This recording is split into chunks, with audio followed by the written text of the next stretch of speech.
Hey guys, don't forget to go rate this podcast on iTunes or the Apple Podcast app. We'd also love it if you'd email us any questions about today's show at asksoshesaid@gmail.com.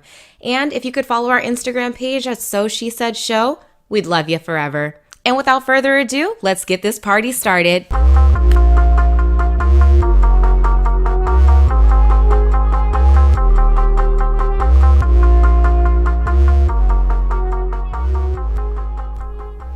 Hey guys, welcome back to another episode of So She Said.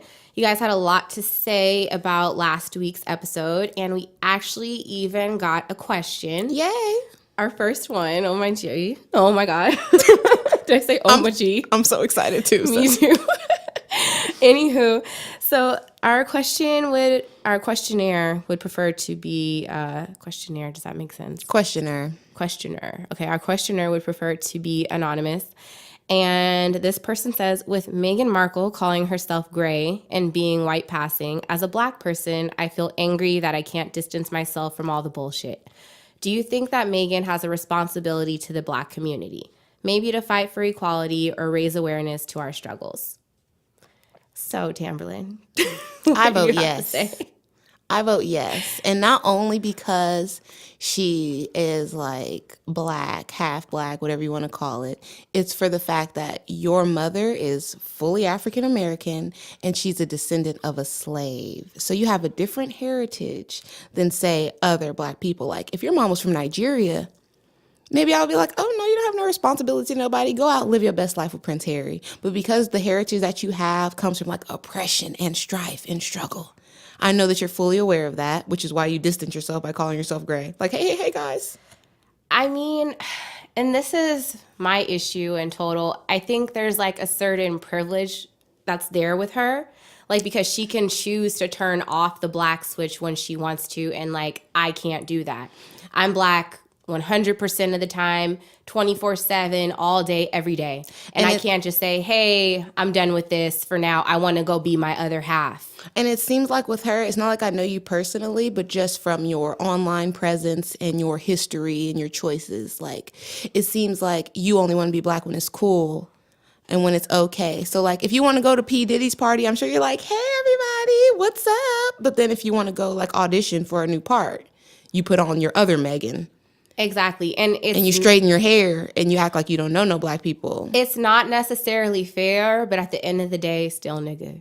It is what it is. And you have a little olive tint to you, so it's not like you can hide that you're black. At all. But to answer your question, Anonymous, I do think that she holds some sort of responsibility to bring awareness to the struggles that we do have as African Americans. For one, because she is from America. Boom. And she sees the bullshit that goes on a daily basis, like in our country, to our own people. So, yes, she 100% does hold some sort of responsibility. So, Megan, in the future, I want to see you out in your Duchess outfit, holding black babies, walking black school children. Okay? I need you to open a hospital and, like, put it in a bad neighborhood. I need you to just rep on the level that you can. The black choir wasn't enough for me, girl. The black choir, the black priest that talked about slavery at the wedding, that wasn't good enough. We need to see some sort of action. I need you to be, what was the dude's name in Black Panther? Killmonger. I need you to have some sort of Killmonger up in there. Just not as like full blown as him. Just a little bit more mild for the palace. Don't Obama this shit, Megan. Don't go in there and like, I'm not black people's duchess. I'm all people's duchess. No, boo.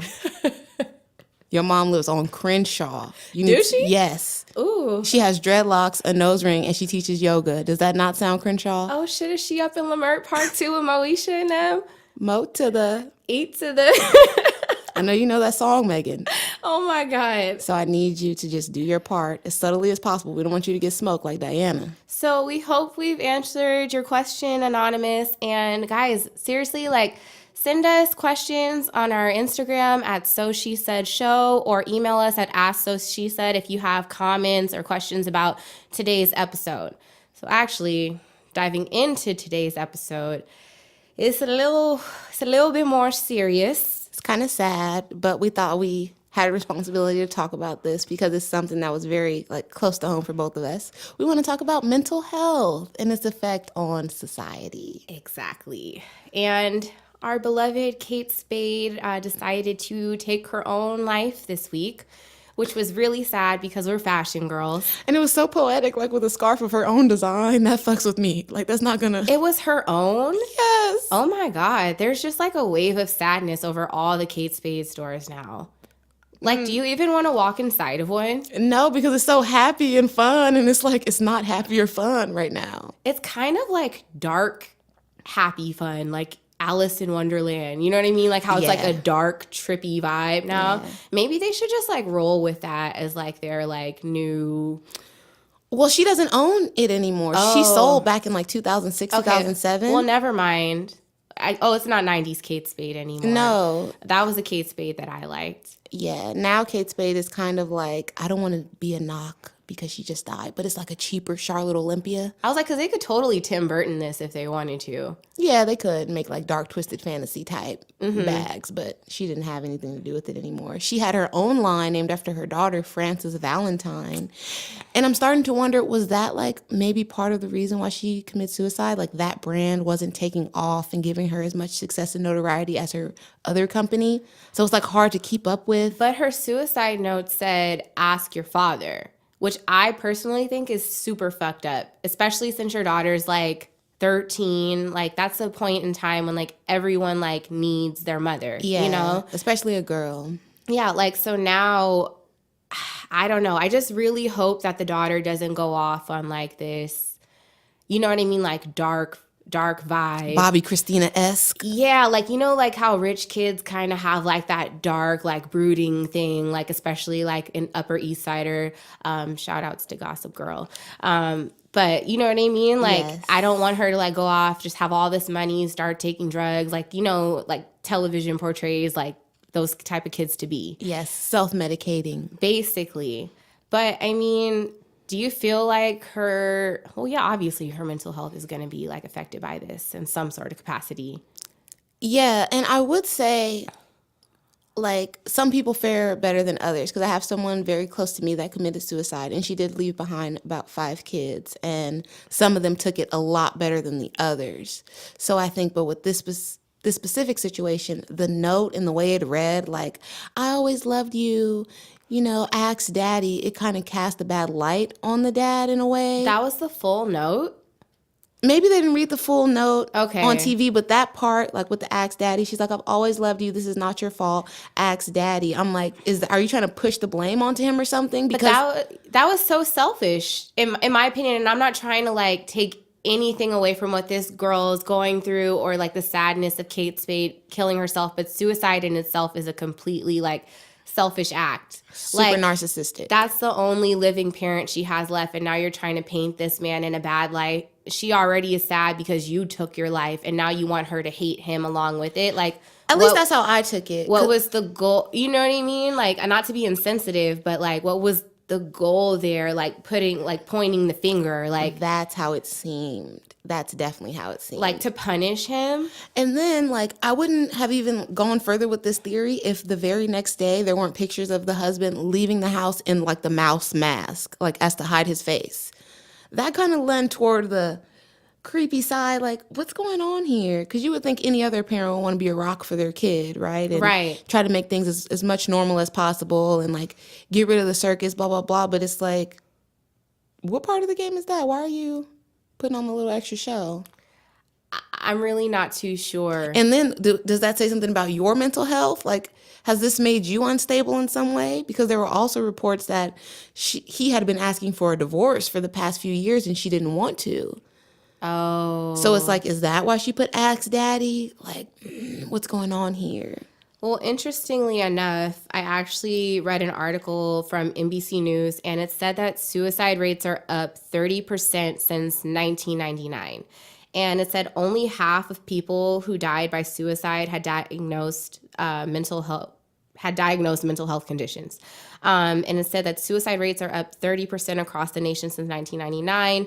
And actually it says that majority of those people were in their 50s. Yeah. I believe. Yeah. Which not is understandable. I'm not going to say it's understandable at all for someone to kill themselves, but like, don't you feel like if you're like in that age, like, and you haven't like accomplished a lot, like maybe like factors like from your whole life maybe played a part into why you did what you did? Most definitely, because I'm not trying to be morbid here. Like, people in my family live a long time, but the average American, what is it, like 70 that you live to? So if you're already 50, maybe 55, and you're feeling like you're not where you want to be in life, it's not what you dreamed of. Like, maybe you're not married to the person that you really wanted, or like some things are going on in that relationship that's not giving you as much satisfaction. Or you just saw yourself in a different place in life. For sure. And your kids are already gone. So, like, I know that's a big problem with women, like the empty nest thing. They don't really have anything to quote unquote live for anymore, or something to do. Maybe they're dissatisfied with their job and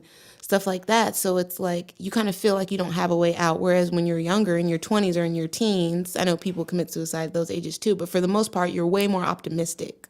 Yeah. Like, if something happens, you're like, oh, that'll be fine. I have time. But when you're that set in your life, I'm sure you feel like this is just it. So I wonder what happens on the opposite side of the spectrum, like with young adults that take their own life. You know what I mean? Like, there's that new, well, it's not new. They have a new season now, 13 Reasons Why. Yeah. Like, about Hannah Baker. She's like in high school and like she gets like bullied into like killing herself or whatever. Like, when you're a teenager, like, you know what I mean? Like, you have so much of life to experience. And I think it's, yeah. Okay, this is my like only comparison, and this could be illogical, but whatever. I feel like when you're an adult and things are going on in your life, like I said before, it probably feels like, oh, this is it. Like, this is just the life I'm stuck with. And if you don't necessarily want it, then death is like your easy way out. But as a teenager, I feel like your world is so small and your mind is so small because of that. Like, sure, you may know of other things outside the world, but your day-to-day is That's all you know. Yeah, home and high school. So if shit is fucked up at home or high school, you're like, oh, this is terrible. I don't want to live. You have a good point, because I feel like in high school, in that era, like, everything seems extreme. Like, now, like, being older, you look back at shit that happened way back then, you're like, that wasn't even a big deal. But at that moment in time, it felt like everything. Like, if you went to school and somebody spread a rumor about you, and that's what you have to deal with in your day-to-day. Like, yes. And kids are fucking cruel. Kids are the worst, and they don't have that empathy filter like an adult has, because when you're an adult, even if you're the most fucked up adult, you kind of want to do unto others, or at least you're going to be nice to get what you want. Whereas kids are like, look at those shoes, look at your hair, look at your teeth. Yeah. And it's nonstop. It's ongoing. And maybe that's how, what's her name felt? Kehlani? Like, when the world was like kind of cyberbullying her about that whole thing with Party Next Door. Yeah, like, you a hoe, you a slut, blah, blah, blah, blah, blah. Exactly. And it's like nobody even knew the backstory. And it's nonstop. Like, people just keep going with it. But then, like, what do you do to, like, address how you feel in those type of circumstances? You know what I mean? Like, are you supposed to talk to somebody? Are you supposed to, I mean, how do you prevent it? I feel like if you're a very introverted person and maybe you don't like to be vulnerable, like, I have a real problem being vulnerable with people. I like to keep my problems to myself. I like hold things in. I compartmentalize. So if you're that type of person, I would recommend a journal.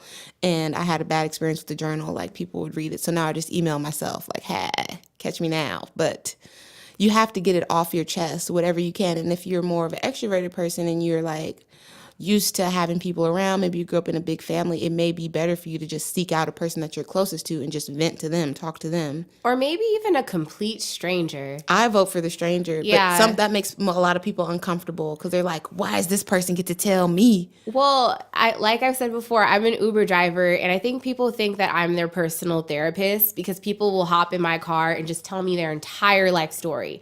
Oh my God, my wife just slept with my brother and now I'm on vacation trying to get away from, the bullshit that's happening back home. Or my friend's a drug addict and I just left her at her house because she was snorting too much cocaine, and I am a former drug addict and I'm trying to get away from that type of environment and this, that, and the third. And I'm just like, whoa. Like, this is a lot to take in. Like, who told you I was Ayala Van Zandt? Exactly. Like, and I'm like, if you guys only knew, like, my own personal life and the struggles that I'm dealing with on a daily basis, I don't know if you would want to vent to me. But then I get the point, like, that you'll never see me again and you just want to get this shit off your chest. Yeah. Here in the moment. But Uber, I'm telling you this, you need to pay me extra for that shit because I'm just taking people to their destination. Therapists get paid a hell of a lot more than I do. We need to up these rates. Exactly. But did you see the little documentary by my boo? Kofi Sarobi. Is that how you say it? I don't know. I just call him Kofi Queen Sugar. Let's just call him Bay. Bay. Yeah. He's bomb. So Bay made like this little 4-minute documentary called What the Fuck is Mental Health? It's on YouTube. You guys should all go watch it. Go support Boo. Yeah, it doesn't take that long. And like we said, any help towards Bay like would be great. Look, whatever we can do. So fine. But anywho, like it was really deep.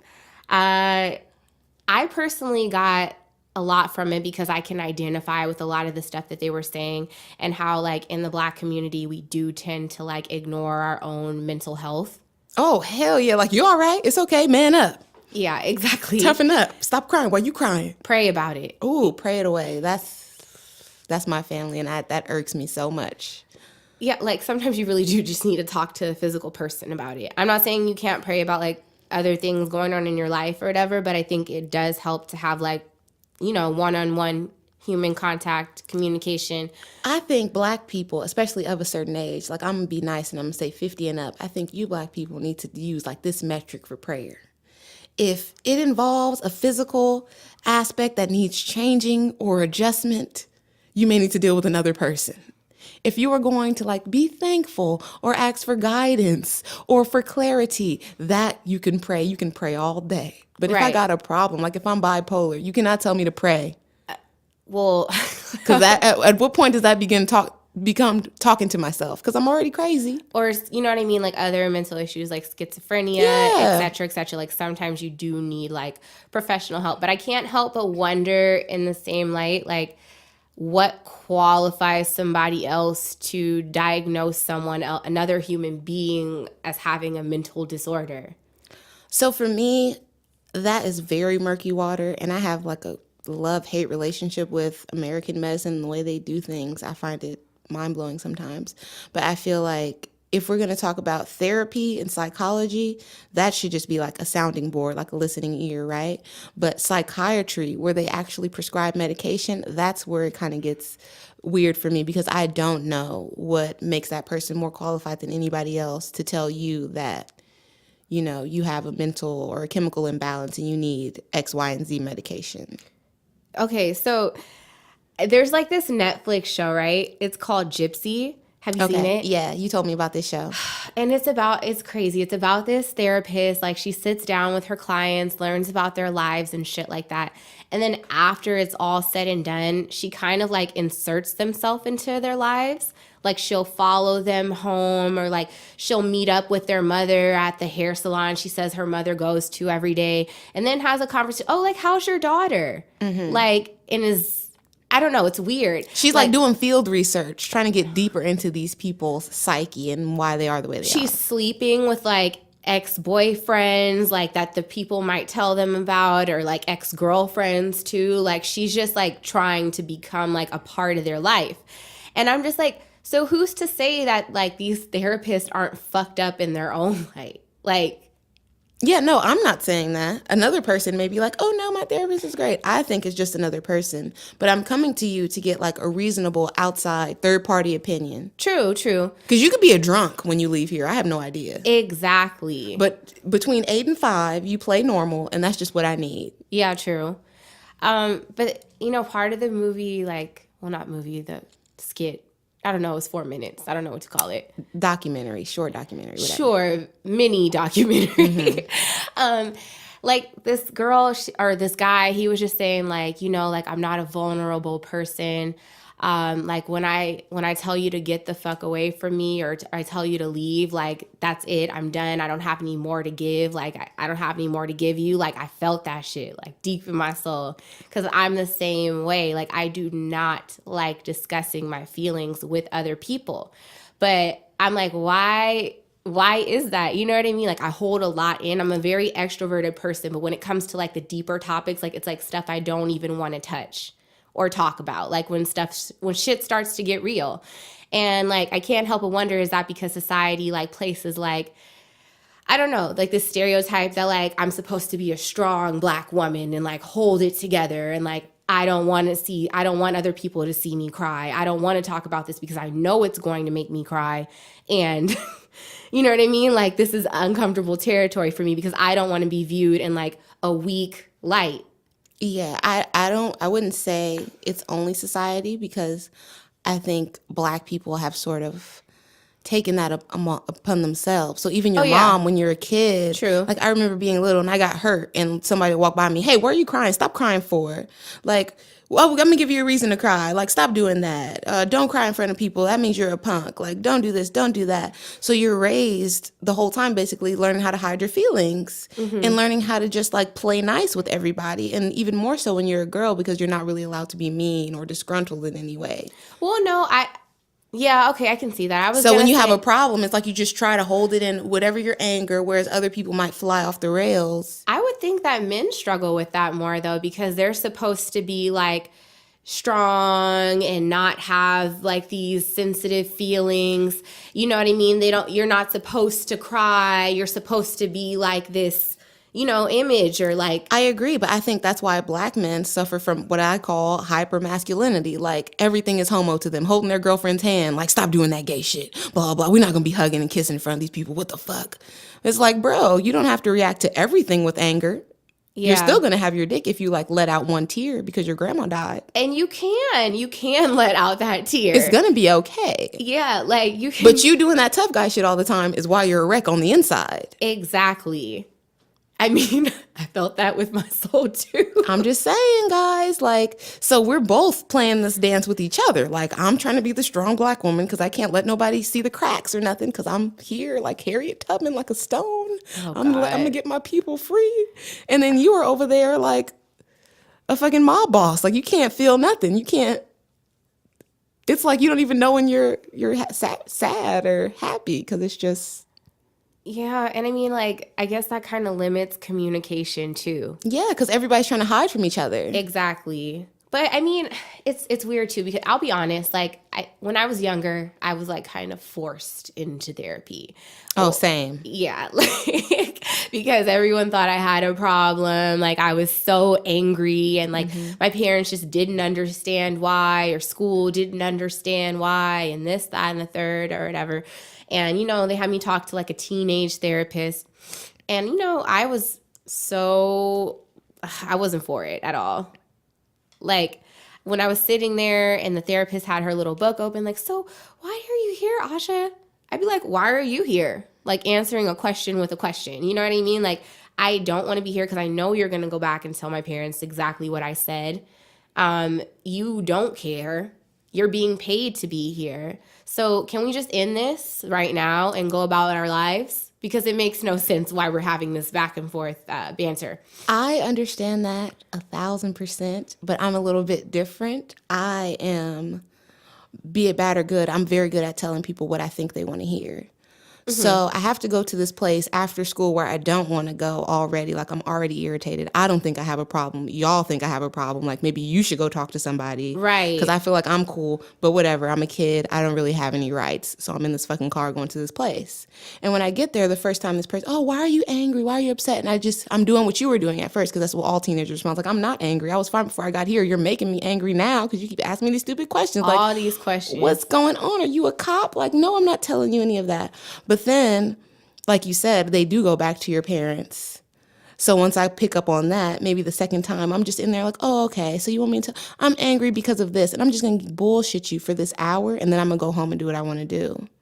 Yeah. Because you're not going to force me to do some shit. You're not going to force me to disclose any information. I'm going to lie to you. I'm going to tell you whatever I think is going to make you feel okay. As long as that pen is moving, you're happy because you're getting paid, and I'm going to go home. These people aren't about to know shit about me. Yeah, I was just a rebel. I was just like, nope, I'm done. We're not going to do that. I'm an expert at playing nice. You can play nice all day, but you're still not going to know what you want to know. Basically.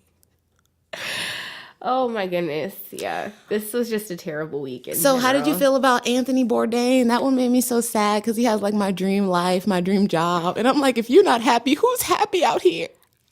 I really don't even want to like open my mouth about this because I feel like I've seen the guy. I'm just not sure where I've seen the guy at. I feel like maybe it was Bravo or He used to be on TV for years. A Netflix show of some sort. Like, but I'm not certain. I know his face in my mind. Like, yeah. So I mean, I think suicide is just sad in general, but like, I don't personally like have like deep feelings about it because I didn't really know where I saw him from.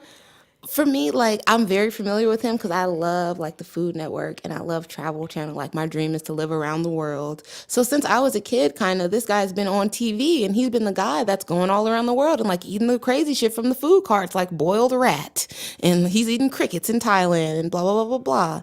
And most recently, he had, like, the show No Reservations and then Parts Unknown, where he would travel the world and talk to different people. And I just thought that was so cool. Like, he was the first person I ever saw that made what I want to do a profitable job. Like, he's just going around. These people still happen to be there with the camera. And he's like exploring all these places, but on an in-depth level, not like a touristy, we're going to go to all the nice parts. So it was kind of sad for me to think that even that person who has seemingly everything, right? Like, he's worth like $16 million. He's traveling like 200 and some days out of the year. Even he's not happy. So it's like, is this a psychological problem that we have, like, as Americans? Is it a society thing? What is it? Money ain't everything. It's really not. That's what I get from it. It's really not. I listened to an interview with J. Cole, and he said, like, peace is actual success. And all of this happening, I didn't really take it seriously at the time, but this happening makes me understand that even more. Because, like, Robin Williams a few years ago, like... See, that one hurt my heart. Because he's the fucking genie. Oh, dude. How are you not happy? Fucking Flubber. iRobot, like, Bicentennial Man. I mean, like... Jumanji. I could go down the list. Mrs. Doubtfire, like, you were you brought so much happiness to other people, so how are you not happy? Right. It just blows my mind, so I don't really know... Because I don't know if other countries have this same problem. But it just seems like... Maybe it's like the working factor here. You know what I mean? Like, in America, I've heard from people from other countries and whatnot that all we do here is work. You know what I mean? We're like a society of strivers. Yeah, they're like, you don't ever take time to just step back and enjoy life. Like, you're working your life away. And, like, they're saying the difference in being somewhere else and being here in America is that, like, everyone makes more time. They make it a point to enjoy their life. You know what I mean? Like... So I guess that could play like a huge factor into why it's increased in the suicide rate has increased in the U.S. I don't know what the percentage on suicide is, though, outside of this country. That stat specifically, I don't want to blame anything, but when you first told me that stat, I immediately went to the internet. Like, okay, I was alive in 1999, and I remember that was when internet became like relatively affordable for everybody, computers too, and even though we had to dial up with the stupid sounds, it was still connecting you to an internet. So and the little guy running across the screen, I feel like at that point, like as soon as every American could just click on and be at the same place, that's when the shit got off the rails. Because when I was a teenager, you couldn't see, like, fucking Jay-Z and Beyonce's mansion and what's going on and that they're on a yacht and all this shit. You couldn't see it. You could hear about it in their songs, but it wasn't in your face every day. I could not imagine being 15, 16 now. Social media probably has a lot to do with it. Yes. Honestly, because, like, internet bullying, I'm sure, is, like, at an all-time high. And then, too, like, I think we've all felt, like, inadequate. Yes. At some point in time, like, because you're constantly comparing yourself to other people. It's in your face every single day, and Instagram is fucking addicting. You know, like, I tried to stay off that shit for a full fucking month, and they kept sending me emails like, oh, you got this many follows. This picture got this many likes. Come back, Asha. Come back. Like, I know you're bored. Yeah, exactly. And I'm like, it's a fucking vortex, dude. And I think that really does, like, have an effect on our mentality, like, you know, in general. Like, just comparing yourself constantly to people. Or you could post a picture, and to be honest, I'll be real about it. I post a picture and I get anxiety when I post it. Like, fuck. Like, oh, I don't know how many likes this is going to get. Let me just throw my phone in the corner and not, like, think about this shit. Like, or, oh my God, this picture didn't get as many likes as this picture. Should I post it at this time? Because that might give me more likes at this, you know what I mean, than the last time I posted it. Yeah, just going through it in your mind over and over. does my foot look weird? Does my hand look weird? Did I suck it in enough? And when I took this picture, like, especially for women. Oh, yeah. You know what I mean? Like, the world constantly puts us against one another all the time, and we're competitive creatures by nature. Like, so social media, like, Lord. And that part is the part that frustrates me so much because I feel like guys are very mean and very quick to judge a girl for being on social media or like her attachment to it. But then on the other side of it, they'll like the girl. Exactly. That's like popping on social media. So it's like you're sending out a weird message to us because on one hand, say if you have a boyfriend and he's like, you don't need all of that. You don't got to do that, blah, blah, blah, blah, blah. But then he's like liking all that girl's pictures. All the half naked bitches pictures. Yeah, so Instagram. It's like, my nigga, what's up? Like you told me you didn't like that. You wouldn't want me to do it. But I would be doing too much, but you like that. So it sends a weird message to girls. And then we feel like we have to keep up with that girl. Whereas a guy just feels like, oh, if he doesn't have money, he doesn't have money. And that just puts him out of the competition. Like, guys don't compete with looks as much as I feel women do. Yeah. I'm sure some guys feel away, like maybe if they're super hideous. And we're constantly making improvements to ourselves. All the fucking Why time. we get our hair done, why we get our nails done, why we're looking into eyebrow tinting and laser hair removal and skincare. Because the world is like, how you are naturally isn't good enough. In fact, it's disgusting. Yeah. So you need to do all of these things, and we add new shit to the list every day. Exactly. To be a presentable woman. Forget pretty. Mm-hmm. You're not going to be the best. That's out. Right. But just to be presentable. Exactly. It's fucked up. Completely fucked up, dude. Like the guy, and this will be a comparison for all you guys that think we're bullshitting. Tell me when's the last time you seen a girl with a unibrow, and you was like, oh, I would bag. And then look at the fucking guy, Anthony whatever, that played for the Pelicans. His unibrow was fucking loud and proud. Like, it was thick. Yeah. And he didn't care. They were calling him the unibrow, like, as a term of endearment. Yeah, I personally haven't found anyone with a unibrow attractive ever in my life. So. Me either, but I'm just saying he was widely accepted with that, and they even applauded him for it. Like, oh, he's not going to conform. He's not going to do what anybody else would do. You know, shout out to him. But if a girl comes, it's not accepted the same. Like... Yeah. I don't even understand. What if Kim Kardashian had an off day on the internet? Like, those pictures would be viral. Everybody would be talking about it. She has had some lately. She has looked a little bit old, but we're not going to dive into a Kim K conversation today. Yeah. Today, the conversation is about whatever mental health. Yeah, and the mental health over there is not too well either, as we've seen of late. Well, yeah, I mean, her fucking husband named his album, I love being bipolar. I hate being bipolar. It's, what is it? It's great. Or yeah, I hate being bipolar. It's awesome. Whatever, guy. Yeah. Seek help. Real life Gemini. But it's just, I couldn't imagine being young right now because it's so hard. Like, another example would be, to stay in this vein, Kylie Jenner. Like, could you imagine when you were 18, 19, having that in your face every day? Like, this girl has a $1 billion company. She's living in, like, her third mansion. She has all the cars, all the clothes, all the everything. Now she's even got the little family going. And you're 18, like, living in your same room from high school. Your mom is probably talking shit like, why didn't you wash the dishes? Why didn't you take the trash out? And you're just looking on Instagram, like, crying in your mind. Yeah, dude. I mean, but she can't cry too much. She has the world at her fingertips. No, I mean a regular person, like another girl, a regular 18-year-old girl, 19-year-old girl looking at that. Oh, okay. In her high school bedroom, like nothing has changed much in her life. Yeah, like I don't have a Lamborghini. I'm not dating this person, this, that, and the third. Yeah, I could see that. Or now they want to get lip injections and shit because she did it. Yeah. Yeah. I couldn't imagine that at all. Thank God back when I was in high school, all we had was MySpace. And but that was really the start of it all. Yes. Why you take me off your top 8? But it was less about materialism. Like, MySpace was more about the vibe and, like, your personality and stuff. So, like, you got cool music, you got cool graphics on your page, blah, blah, blah. I feel like when I log into Instagram, it's like, look what I got. You don't. Look at this shit. Look at where I'm going.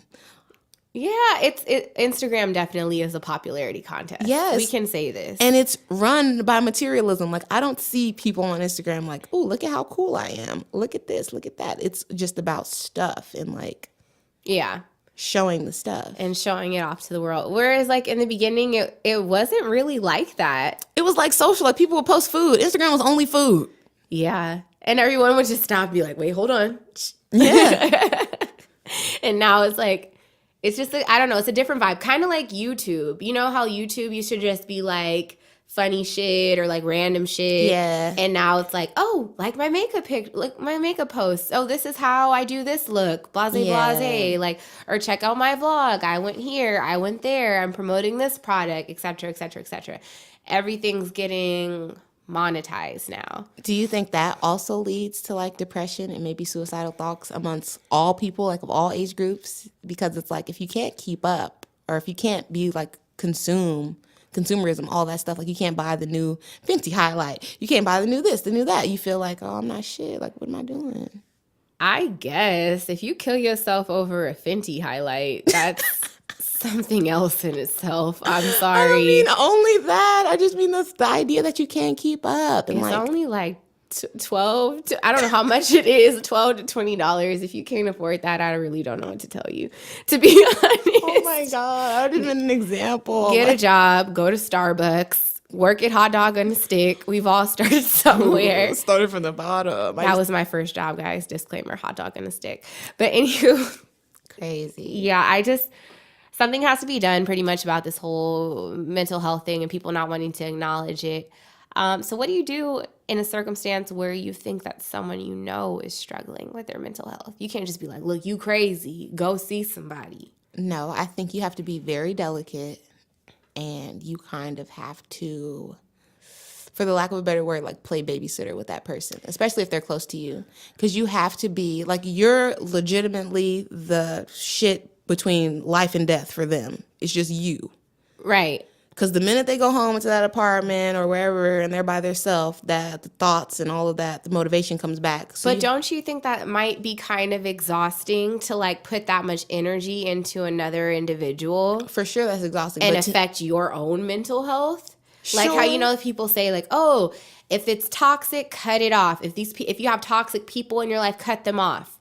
Like we're in an age of cutting off, like, and just surrounding yourself with like-minded individuals. So I understand that, and I am like a proponent of that, even, you know, to my detriment sometimes. But I feel like that's why we're in this space we are in with society, because before, I'll even go back to maybe the 90s when I was younger, people were much less quick to throw people away.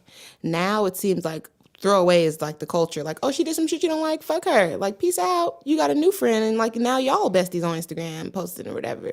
And I don't feel like that's realistic, and that's not the way life works. yeah, because people are going to have issues at some point or the other. And everybody, and even you. So you cutting off all the people in your life that have a problem, and you're in your nice group of like glowing up, like-minded people. What happens when you have a bad day? Do you think those people are going to want to reach down and help up the dimmer light now? Because now you're the toxic one with the bad energy. Oh my God, we can't have her at the lunch table with us. True, but then, I mean, like, does it get to a point where you're like, damn, like this person is draining? I feel like you yourself have to decide what that level is for you and how far you're willing to go with the person. Like what your expiration is, yes. Like your expiration date is with that other individual. And I think you need to know that when you start, because a lot of people go into shit like that with the secret expiration date, and then they get resentful of the person. And then that's when all that shit comes out, like, ugh, you're draining all my energy.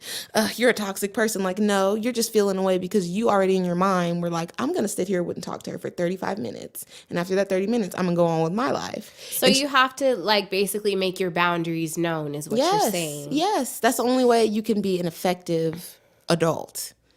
Because how does somebody else know what you're willing to take or how far you're willing to go? True. And I feel like a lot of times we just expect people to know our boundaries and they don't. And that's when you end up disappointed. But that's where I just feel like communication is everything. It's everything in friendships, any relationship of any kind, really. Communication's everything. And I feel like we lack that in society today. I blame text messaging personally. I'm not a texter. If I have something to say to somebody, I would rather have a real conversation with them sitting in front of me or over the phone, because I feel like I can't see your mood over a text message. I can't take it if you flinch or, you know, turn your nose up or feel some type of way about some shit that I said. and then now you're just going to go and hide your feelings about whatever it was that I had to say. As a texter, it's a way to hide. Yeah, I was going to say, as an avid texter, that's all that I use it for. Because I do not like, I already told you guys, I don't like being vulnerable. I don't like face-to-face interaction. Like, I want to have as much distance between me and others as possible. But it's a way to hide, and that's not good. Like, how the fuck are people supposed to know how you feel or what's on your mind if they can't actually have a true conversation with you? Or if you're allowed to edit. Because I find with myself, exactly. I write much better than I speak. So if you say some fucked up shit to me in text, like I may have my first reaction is like equally fucked up back to you. But because I have that time and space with the text message, I may write it out and then I'll go back and delete it, change it, do whatever. And then I'm giving you like maybe the best version of myself that I can. And maybe that's why I like phone conversations, because I like the shit real and raw and in that moment. Oh, so you feel a way. You know what I mean? Like, why do you feel that way? Okay, that makes sense. Well, I didn't mean for it to come across in the way that I just said it. The way that I meant it was this way. Yeah. And then I can check myself and, you know, move on from there. But if I don't know, then how am I supposed to, like, fix it? I agree. I feel like technology and texting and stuff is also why people feel such a distance with one another, and which may lead to like depression and suicide as well, because you don't really have a real connection with people. I would say before Facebook, I used to legitimately get birthday calls, and I don't like to be called, but people used to call me. And like the old people in my life would send me cards and shit like that, and maybe a few people will stop by the house. But since Facebook came out and just everybody knows my birthday because they tell you, I just get a bunch of messages and that's it. Like I don't hear from anybody unless you're super close to me. I may get a text, but it's still not the same as before. It isn't. I really do appreciate y'all that do call me up on my birthday to tell me happy birthday. And for all of you that text HBD, fuck you. I just have to get that off my chest. Yeah, that's kind of lazy. I hate that shit. Yeah, it just means you don't give a fuck, and you really should have just kept your happy birthday, your HBD, to yourself. Yeah, that's like getting the IOY for somebody you're fucking. It's just rude. As fuck. It's just... See, and then that's the other shit I hate having to keep up with, the fucking text etiquette. Like, what is that bullshit? Yeah. I had a conversation with somebody, and I was very annoyed with them because, like I said, I'm an avid texter. And I was telling him, like, you have no text etiquette. Like, you cannot just start a conversation up randomly with somebody and then you leave, like, on a cliffhanger. Like, you have to wrap this up. Like, oh, okay, BRB, or I'm about to go to work, or I'm going to talk to you later. I do that. Yeah, like, that shit is weird. And he was like, ain't no rules for texting. I'm like, nigga, delete. That's why we don't talk. I do that shit all the time. I know it's bad, but like because I don't remember to respond. That's the thing about a text message. It's a message that sits there, and because it's not in that moment, I'm not going to give you an answer right away. I think everyone that knows me knows, like, if you truly want to get in contact with me, FaceTime me, call me. You'll have my full fucking attention if you do either of those two. A text message, I might get back in like 24 hours to a day or two later. Like, a text is not an email, guys. It's not an email. You cannot just let that text rot. You can. I text my little sister. Can. I was texting my little sister. She wasn't responding. I called her ass. I said, look, what if I was dead? She's like, I mean, I'm sorry. Like, obviously you're not dead because you're calling me. I'm like, that's not the fucking point. Yeah. We were texting one another and you fell off. What if you were dead? I mean, but shit comes up. Like, there's other distractions. Like, I could have got another alert on my phone. My bank could have called me. You know what I mean? Some other shit could have happened. Oh, something's on Netflix. I'll get right back to that text message. It's just a BRB. It's just 3. It's just BRB. TTYL. I don't know. Here's my thing, and this is my beef.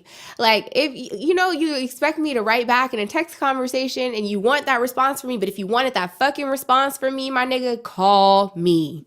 Yeah. Period. Like, so don't expect no response from me and then get mad knowing the way that I am. Like, period. Yeah. You just have to, you got to train the people in your life. That's all. You got to get them on your program as much as you can, at least. Because some people are very non-cooperative. Yeah. I'm putting you in the box with my 80-year-old grandpa who got a fancy phone. And I was like, I text you. He said, yeah, I saw it. I'm like, my G. You didn't want to say nothing. You telling me you saw it. Yeah. How was supposed to make me feel? Or I'll respond in my head, like somebody will ask me a question. I'm like, oh, like, you should probably do da-da-da-da-da. Yeah, they should do this. And then I just say it in my head. Or and you move on. And I say it out loud and I just don't put it in the message. So, yeah. But anywho, if you're struggling With your mental health, you should probably talk to somebody. You have to reach out, and don't be afraid, and like don't be scared of being judged either, because it's not that deep. Like, who can judge you? Nobody's perfect. And I feel like everybody should just try to do a better job at being nice to each other and just being empathetic. Like, maybe you don't want to hear their whole fucking life story, but give somebody 15 minutes to just get it off their chest real quick. Put yourself in their shoes. You never know what people are going through.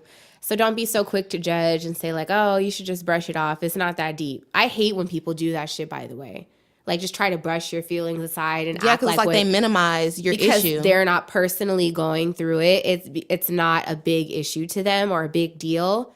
That's some shit that'll really make me question a friendship with somebody and be like, are we really friends? And maybe think about possibly cutting them off. But that's something I personally have to work on myself. But guys, like we were saying, if you're feeling any type of way, feel free. You can reach out to us, DM at SoSheSaid Show, or email at askSoSheSaid@gmail.com, or you can call the suicide helpline, or you can text connect to 741-741 anywhere in the U.S., and you can get a listening ear, a little helping hand to get you through your dark time. Yeah. Don't self-medicate. Well, I'm not going to say don't pick up a blunt. I mean, I was going to say weed is fine. Yeah. Apply the logic from Knocked Up. Anything comes from the ground is probably good. But if you're using something else to suppress your feelings, and maybe pills and potions, that's a no. Maybe you should talk to somebody. But yeah, guys, that's about all the time we have for today. Thanks again for listening to us, and we're out. Bye.